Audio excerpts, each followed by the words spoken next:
Hello.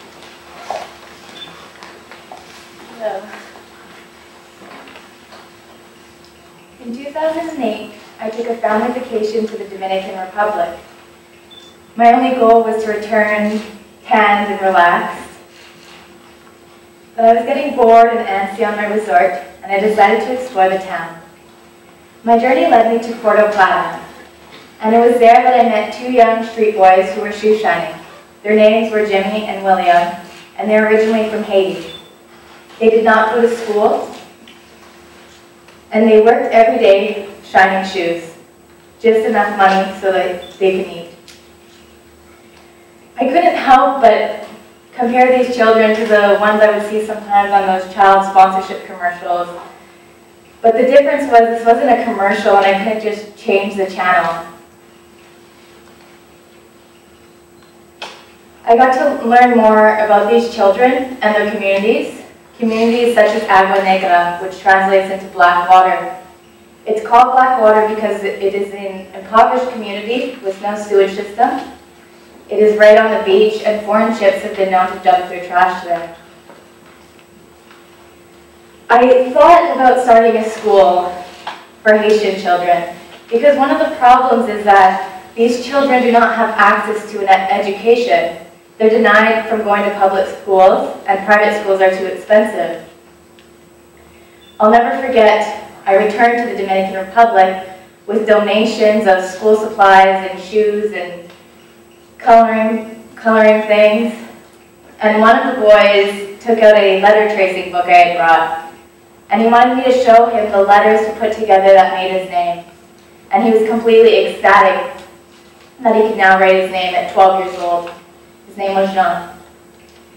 And it was evident in not only him but all of the children how much they not only needed an education but how much they wanted an education.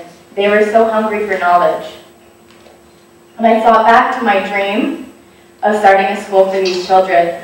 But I said, who was I to start a school? I was just a student with a part-time job with little time on my hands. So I would return when I could with donations.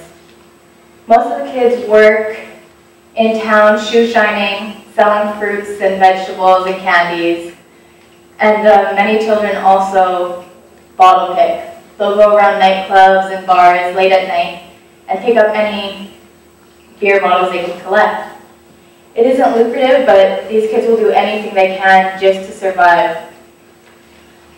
One of the bottle-picking children is Gabriel, and he would do this every single day.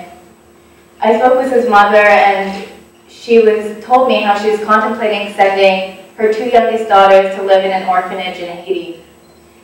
I couldn't understand. These weren't orphans, but like so many other families, they were contemplating sending their children to orphanages or to live with wealthy families because they couldn't provide them with an education or even a meal. So instead, children were being sent away because of poverty. I had this idea when I returned to Canada, inspired from these bottle-picking children, that I can collect recyclables, bottles and cans, and the money I raise, I would use the money I raised to start a school. I completely started to relook at recyclables. Instead, a can wasn't just a can, but 5 cans, which is 25 cents, could feed a child. 1 beer can can provide a child with a notebook for school. So that's exactly what I started to do, and I launched a project to get other people involved. It's called From Trash to a Class, and the goal is to collect 500,000 bottles and cans to support and fund a school for Haitian immigrant children. I returned to the Dominican Republic, and I thought about the reasons why I haven't started the school. And I was doing the recycling project here in Canada, but I didn't know when I would reach my goal. And every time I would see these kids, and they grew up, they grew older, and their circumstances grew worse. So I decided to jump in head first. I rented a small basement apartment and hired 5 local teachers. To date, Collège Amélioration Jeunesse serves 110 impoverished Haitian students from 7 different communities.